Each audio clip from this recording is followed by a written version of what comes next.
today's World Insight with Xin Wei, Philippine President Rodrigo Duterte on his 5th visit to China bodes well for closer neighborly ties.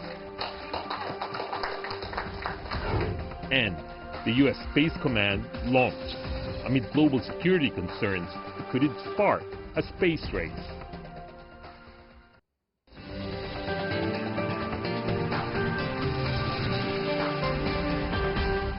And here's our host, Tian Wei. Hello and welcome to World Insight, coming to you live from Beijing on CGTN. We start today's program in the Chinese capital, where Chinese President Xi Jinping met with Philippine President Rodrigo Duterte on Thursday. It's Mr. Duterte's 5th trip to China since taking office 3 years ago, and was just in Beijing 4 months ago for an international forum on the Belt and Road Initiative. So how are ties between China and the Philippines looking up?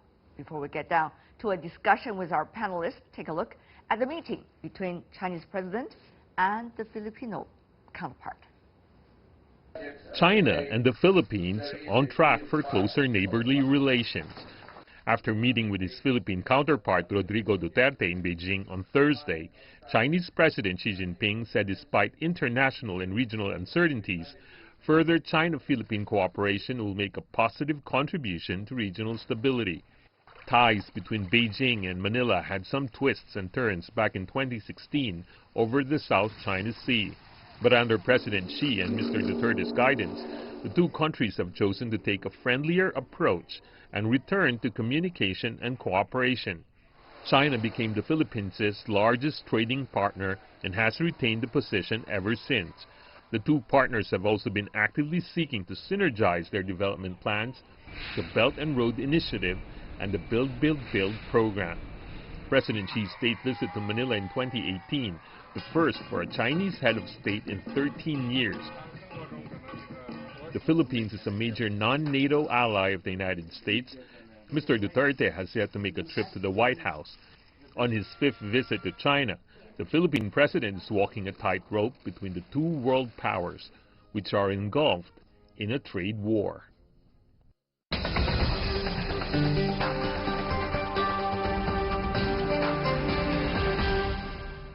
For more on the latest between China and the Philippines, let's loop in our panelists. In Taipei, we have Richard Hedatrian, who is a political science professor at De La Salle University in Manila. In Washington, D.C., we are joined by Douglas Paul, a distinguished fellow from the Asia program of the Carnegie Endowment for International Peace. Last but not least, in our Beijing studio, Senior Captain Zhang Junshe, Vice President of the Naval Research Institute of China. Gentlemen, welcome to our program. First of all, Mr. Hedatrian, we understand that the Chinese vessel owner, which eventually sank a Filipino vessel, fishing boat, back in June, apologized to the Philippine side, and it was accepted, the apology. What kind of message is it sending about two sides' attitude now about this issue?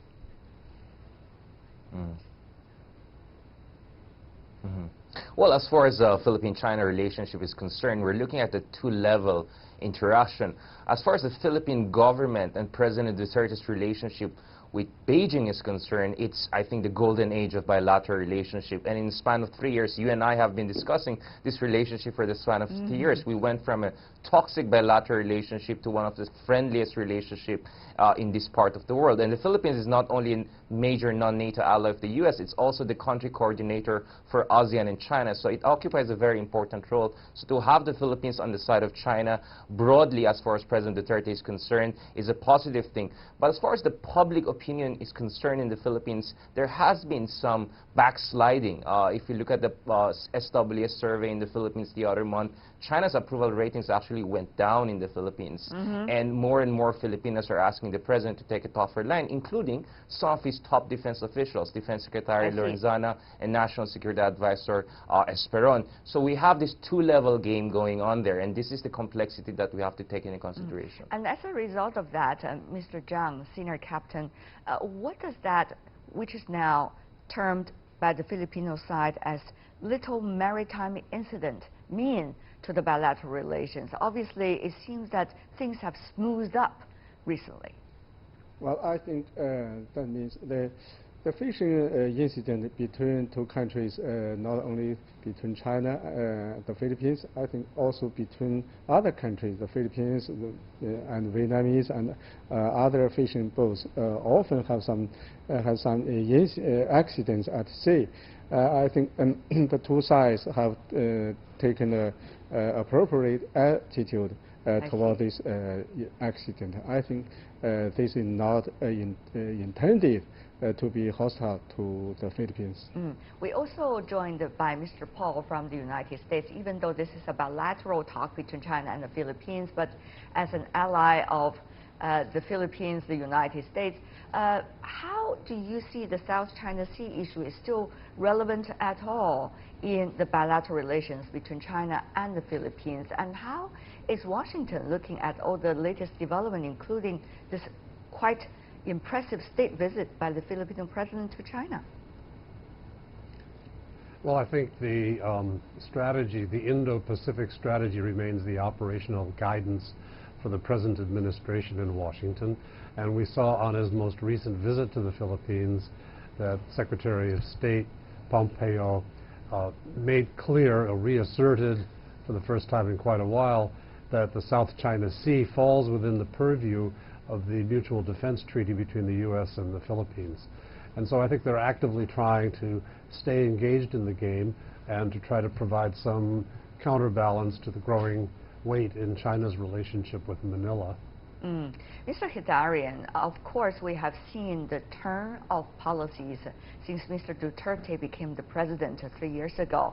Now, he's been trying to advocate more closer ties with China, particularly regarding trade and infrastructure investment. So how do you think the current administration is trying to balance it between two powers, shall we say, in the region and beyond, the China and the U.S., particularly about the areas of cooperation, about this dramatic change?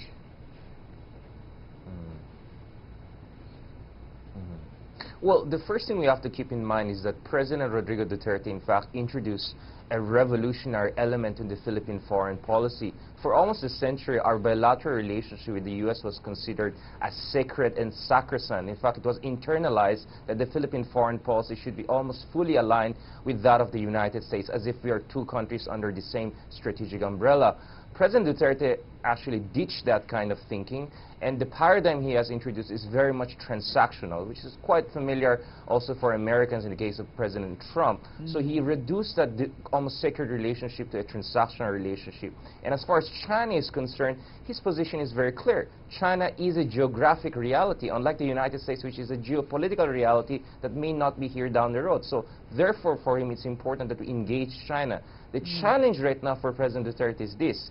In a year or two, he's going to be a lame duck, and questions are going to arise about how is he going to institutionalize this rapprochement with China in ways that it will last beyond his administrations, because we don't know what will be the position of the next Filipino presidents, as we have seen over the past 15 years, these wild swings in Philippine foreign policy. That's right. It's a great point. Mr. Zhang, Senior Captain, I want to come back to you about that. Of course, you are coming from the military. It's not necessarily a foreign policy expert, but when you hear Chinese President Xi Jinping, when meeting his Filipino counterpart today, talking about both the timing and the trend, in his word, 时 and 势 in Chinese, what do you make of this logic of thinking at this relationship right now and the nature of it? Well, I think since Mr. Duterte took office in 2016, I think he has taken a correct attitude toward the China-Philippine relationship, and also he has, I think, has done what the majority of the Philippines want.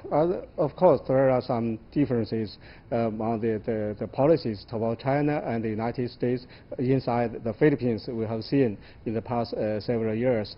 But both sides have realized that China and the Philippines are neighbors that can't be removed. And the maritime dispute between China and the United States and the Philippines has existed for a long time. So we should not let the dispute shadow the friendship and the cooperation between the two sides. And I think during the past 3 years, the facts have shown that we are on a correct track of the between China and the Philippines. And our president said that peace, development are the main trends of our time still. Of course, those are wonderful diplomatic words. Mr. Paul, go to you. Now, it is a great change. We're seeing geopolitics and also China-U.S. trade issue. How much opportunity does it provide to countries like the Philippines, which is quite impressive a player within ASEAN countries and has a very strong and charismatic leader right now? How much does it provide, and how careful do you think Manila needs to be from Washington's perspective? Well, the Philippines is a complicated place, as Mr. Hidarian was outlining earlier. Mr. Duterte comes from decades of resentment against white man rule and American positions in Philippines. He's kind of a unique leader. He's not likely to be replicated next time around. He comes with his own particular background and baggage. The U.S. will have a lingering influence as a security guarantor. The structural changes that are taking place economically and strategically in the region, which have meant that China has growing clout in those areas, are not to be forgotten. They're going to be very important in Philippine calculations. But the Philippines will also be looking for counterweights to that. You see it in discussions with Philippine military and other officials who feel that their leader maybe has gone too far in the direction of China. The Philippine people will also make their own judgments about the value of Chinese contributions. Philippines has been behind in developing its infrastructure. The class cleavage in the Philippines has been a problem. If China can fill in the missing infrastructure and help to raise the quality of people's lives, that will have an important effect on the ballot box in the next go-rounds in elections in the Philippines. Right. But what about what Chinese President Xi today mentioned, the two Chinese words? You speak great Chinese, Mr. Paul, the shi and the shi, the timing and the trend. Obviously, there are a lot involved in these two characters. You know what I'm talking about, the huge backdrop of everything. So will that provide the Philippines with a golden opportunity to maximize its possibility in the region, both in terms of security and also in terms of its trade and economic development? Well, in terms of being the beneficiary of foreign assistance, I think what President Xi described is a fact. The first thing that Mr. Duterte did when he became president was to accept an invitation to Japan to receive promises of infrastructure and other investments. Right. And then China came along shortly after with an even larger promise. So he decided to go to China first, put that in the bag, and then go to Japan and see if he could get more. That's a sensible thing for a country leader who's got a lot of problems to address and very limited resources. So that was a smart move on his part, and I think he is capturing the sure and the sure by doing that. Mr. Hidarian, if you think about it, the build infrastructure investment project by the Filipino president and the Belt and Road Initiative, which he has been quite supportive of, at least attending the forums in Beijing, how to really link the two together? Now, the grand planning and the vision is one thing, but really on the ground, down-to-earth cooperation, get it done, and done beautifully, could be sustainable, is another story. So how to move the vision to reality, and how, as you just said, that could be sustainable even more than just the term or terms of Mr. Duterte, is a beautiful question to be asked, isn't it? Yeah, I mean, first of all, let's not forget that historically Manila was the entrepot in this part of the world between the New World and between China during the galleon trade. This is the Ming Dynasty era. So for the Philippines to play an important role in the Maritime Silk Road Initiative is a return to what was a historical fact. So the Philippines is trying to regain the historical position it used to have during the colonial period. Therefore, it makes sense for the Philippines to kind of join into the BRI. Now, I think there's a historic opportunity here.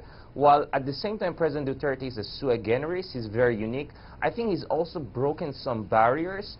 It's very possible that even though his successors are not going to be exactly like him with that kind of baggage of anti-colonial, anti-Western mindset, they're going to look at Duterte and say, well, you know what, we can play it a little bit aggressively and get benefits from both sides, both from US and both from China, if we are practical and pragmatic, even though they may not be exactly thinking like President Duterte. So I think there's going to be some change in terms of the trajectory of Philippine relationship with China in the long run, provided that while President Duterte is there, China makes some meaningful investments in the Philippines' public infrastructure.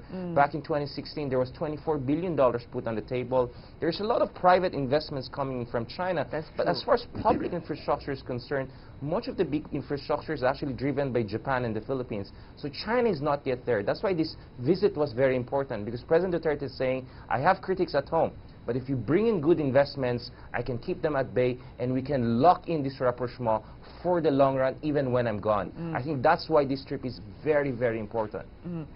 It's a very matured relationship, shall we just put it that way, Mr. Hidarian?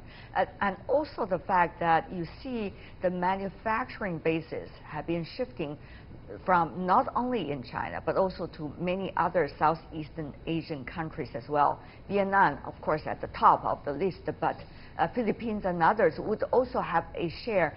So what does that mean, this U.S.-China trade conflict for the Philippines? How do you see China's economy needs to be good for the Philippines to prosper, but at the same time you see opportunities also coming up as a result of the uncertainties, and yet you have to manage it well when it comes to the opportunities from uncertainties.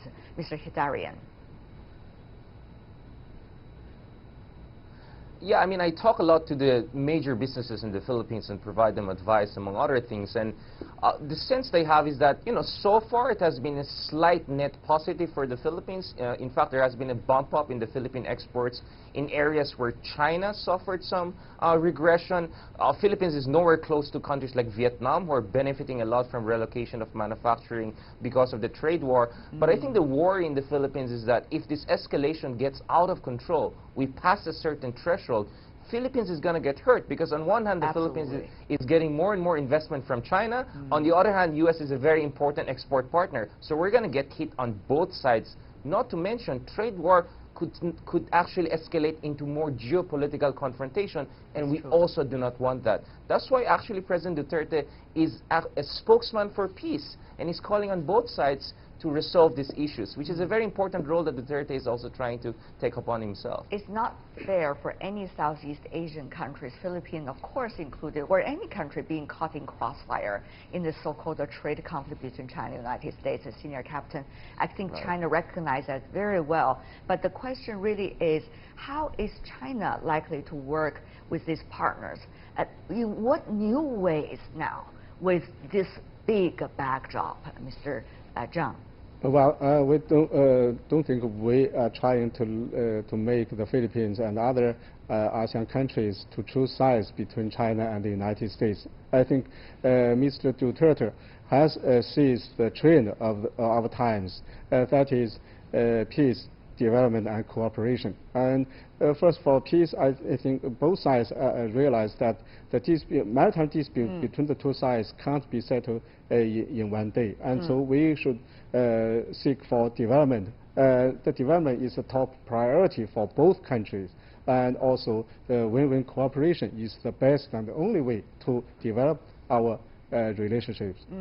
Now we just get some of the latest news coming out of the meeting between Chinese President Xi Jinping and the Filipino President Mr. Duterte. The two sides, particularly from the Chinese President Mr. Hidarian, has been advocating about before 2021 the Code of Conduct on the South China Sea better be reached, and China and the Philippines could be contributing to it fruitfully and constructively. Meanwhile, the two sides have also been talking about establishing some kind of mechanism regarding the management of oil and gas mechanism.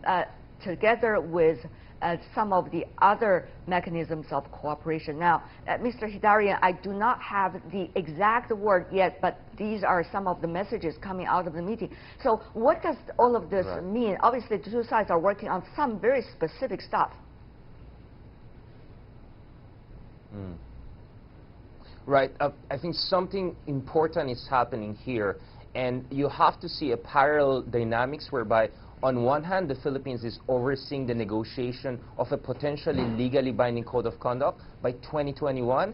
On the other hand, and these two are complementary, President Duterte is also trying to negotiate a joint oil exploration or development agreement with China in the Reed Bank, which is overlapping area between the Philippines Exclusive Economic Zone and China's 9-dash line. So these two things are going to move forward, and guess what? President Duterte is in the middle of both of these important developments. So that is why I think this meeting is crucial, because the question here for President Duterte is this: am I going to get enough benefits from China so that when I go home and I get potentially criticized, I think most likely he's going to get criticized for any joint development agreements with China, do I have enough to tell the Filipino people that this is worth it? Because the Filipino people are also fundamentally practical, and they're going to look at whether this relationship is paying off the way President Duterte promised. And of course, China is also looking at that way. The Chinese people also want an equal opportunity as well. So that's why, Mr. Paul, it seems that the two sides are already talking as much about mechanism as possible to make it sustainable.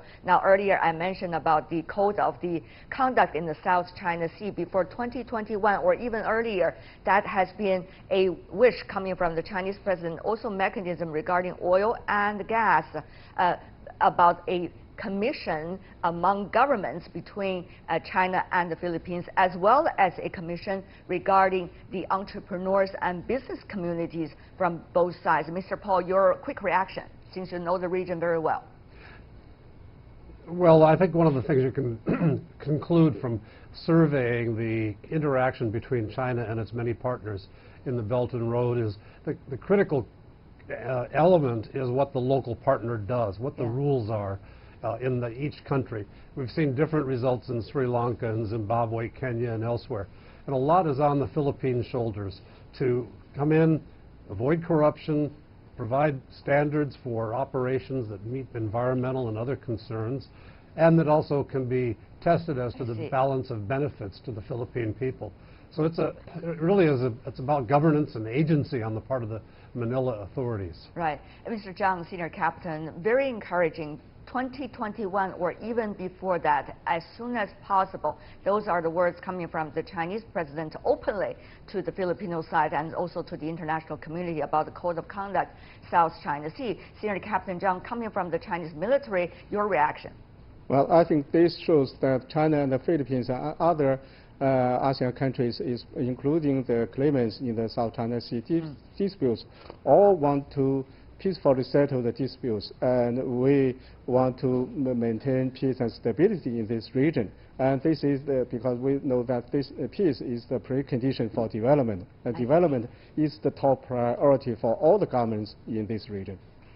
Senior Captain Zhang Zhenshe, Mr. Douglas Paul, and Mr. Richard Hidarian, what a pleasure having the three of you and hearing different perspectives on China-Philippine ties. Really appreciate it. Thank you, gentlemen.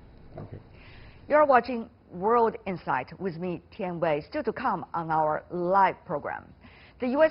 Space Command launched amid global security concerns. Could it spark a space race? Some answers right after this break. Welcome back. You're still watching World Insight with me, Tian Wei. The program is coming to you live from Beijing. The U.S. Space Command launched on Thursday with a White House ceremony. It's a key step as military officials work to establish a new branch of the military known as the Space Force, which the U.S. President keeps pushing forward. U.S. Vice President Pence said, quote, "America is leading in space once again." Could the Space Command trigger a new space race among major powers around the world? Before we get down to a discussion about this, take a look at this background there first. President Trump's proposed Space Force is another step closer to taking off with the launch of the U.S. Space Command on Thursday. U.S. Air Force General John Raymond will serve as the first head of the Space Command. At launch, Raymond will lead 87 active units handling operations such as missile warning, satellite surveillance, space control, and space support. The chairman of the Joint Chiefs of Staff, General Joseph Dunford, announced the launch at the National Space Council meeting last week, which was also attended by Vice President Mike Pence. America is leading in space once again. This president recognizes what the American people have known for more than half a century. And that is that our security, our prosperity, and our very way of life depend on American leadership, and American leadership in space. Last June, Mr. Trump directed the Pentagon to create a sixth military branch, arguing the establishment of a space force was crucial to protecting the country's interests amid pressure from international rivals. But the initiative faced some pushback, since it would be costly and complicated to launch. The SpaceCom is seen as a precursor to a full-fledged Space Force. Could it spark a new round of space race?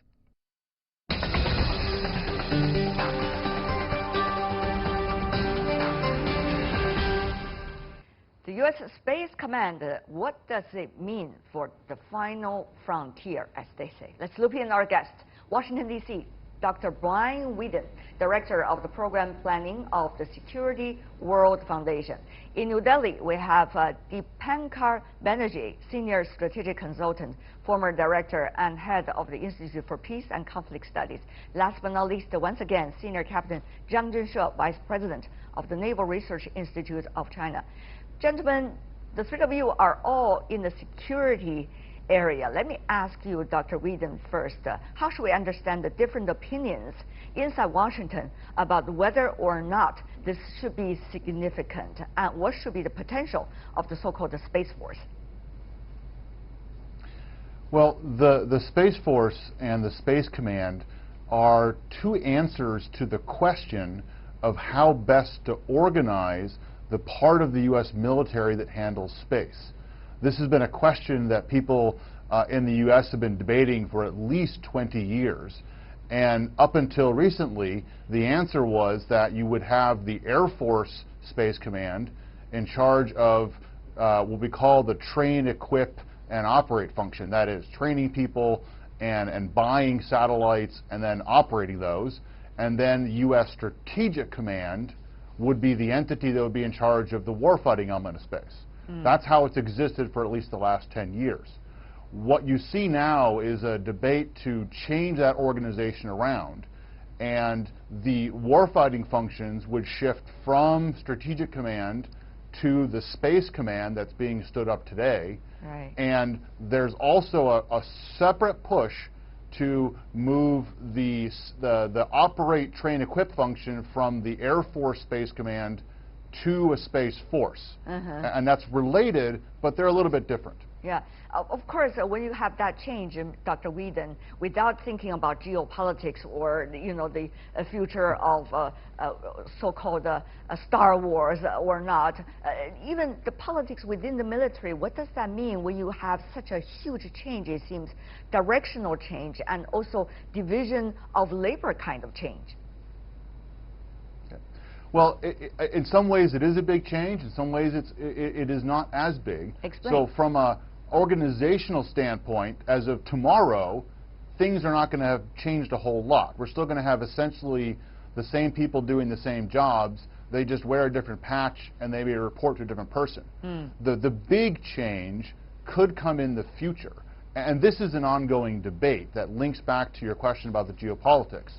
The big question is, should the Space Force and Space Command approach military activity in space differently than how it's been done in the past? Yeah. And should they expand their mission into more than just space support to conventional warfighting and theaters? And that's an ongoing debate. And that gets to the heart of what is the culture and what is the mission of the Space Force going to be and the Space Command going forward. Right. On the other hand, if I could just follow up about that too, because you're coming from the U.S. and certainly this is a U.S. strategic move, so it's legitimate for me to have another question for you, Dr. Whedon.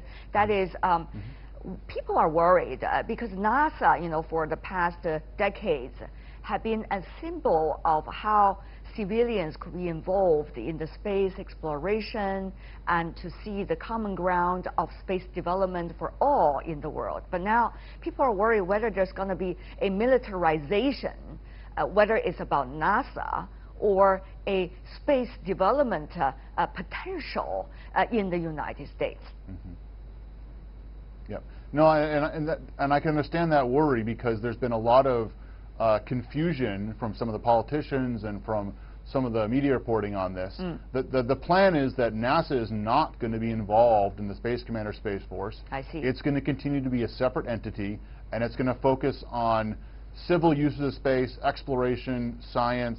You know, the Trump administration plans to send people back to the moon. But there is this question about should the military start getting involved in things like some things to do with the moon or with things that go beyond just satellites in Earth orbit providing services on Earth. And as I said, that's an ongoing debate. There are certainly some people that definitely want the military to take a bigger, more expanded role in space, and there are others who are skeptical of that. I see. Thank you so much for your explanation. It's very important. Coming to the other two guests, one is Mr. Banerjee coming from India, the other, of course, Senior Captain Zhang from China. From China's perspective, Senior Captain, how do you see this latest development from the U.S. side? Will China follow suit? No, we think that the United States is trying to achieve the security or absolute security over other countries, because Mr. Trump has said that the United States should not only maintain existence or presence in the outer space, but also must achieve dominance in outer space. And from the achievements now, or the progress up to now, we can see that actually, and from the remarks of the high-ranking officials of the United States, including the Vice President and Secretary of Defense, they are pointing to take the advantage of others in the outer space. And many people are afraid of a new round of arms race in outer space, and also the weaponization or militarization of the outer space. Are you worried? Is China worried? Yeah, sure. China has publicly said that we will never conduct the arms race or push forward militarization in outer space. But from the achievements or progress that have happened in the United States, the outside world maybe is much worried about this possible trend.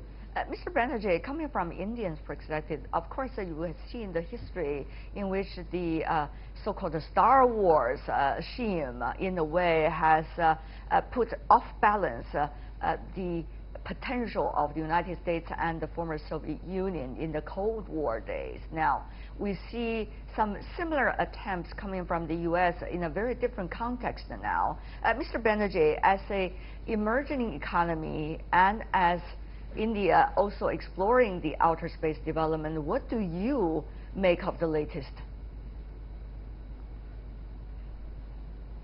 You have raised some very interesting issues. The setting up of the Space Command in the United States Armed Forces is a very significant development. It will go down in history as one of those measures that will alter, in a significant sense, the strategy of military warfare in the future. Currently, we only have a Space Command, 87 units which are already dealing with space issues from the Air Force have been put under its command. But a Space Force will come into being sooner than perhaps later. So this is one significant step. Now, looking back, the 1967 Outer Space Treaty, negotiated with great skill, period of time, lays down for the world, and it's got a maximum number of acceptance globally, accepted by the world, lays down the groundwork, lays down the rules for deployment of forces, utilization of space, for military warfare, and for such things.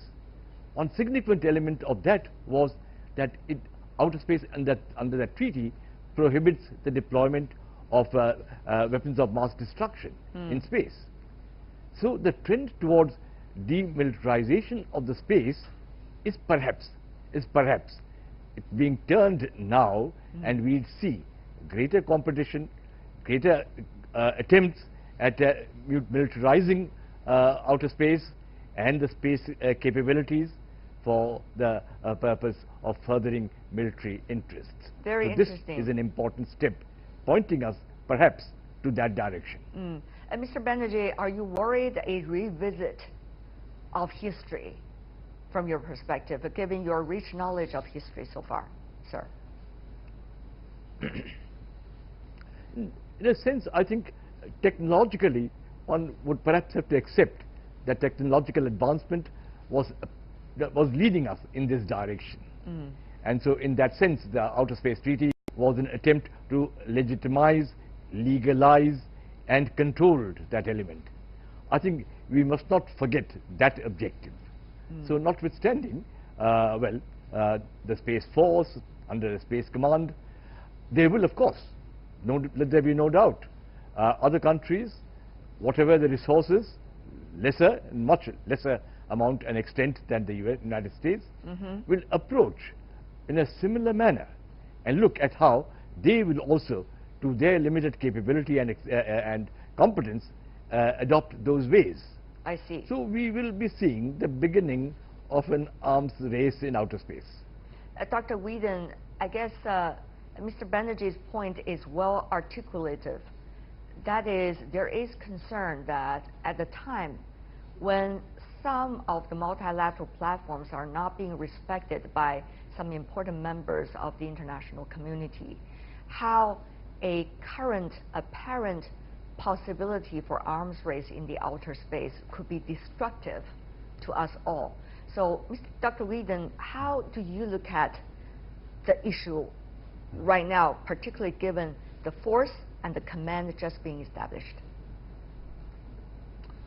So, I mean, I have concerns of myself, and that concern is, it's a bit different. The concern I have is what we're seeing is a trend across multiple countries, not just the United States, but also Russia and China and India and France and many other space powers, of growing military uses of space and reliance on space for military and national security purposes. And the concern is that if there's going to be a future conflict, that there's not only going to be air forces and ground forces and Navy forces involved in that conflict, but there's going to be space as well. And that conflict might extend into space. And the concern, I think, for everyone is if a conflict on Earth does extend into space, is that going to disrupt some of the space services that the global society and economy relies on for communications, for navigation, for weather? That's really my concern. So yes, I am a bit concerned that, you know, this movement by the United States, but also other countries, to increase the military reliance on space could lead to a situation in the future where there is that escalation into space involved in a future conflict. Okay. And that's a real challenge. You know, so yeah. Dr. Whedon, you might not be able to see it, but when you were talking, we were also playing some of the B-rolls of how the outer space has been peacefully explored over the past few decades, how different astronauts from all kinds of different countries be able to work together at the International Space Station and beyond. It is always very heartwarming photos and pictures to begin with. And I want to come back to you, Senior Captain Zhang, about that. Now, it's obvious that a trend is already there.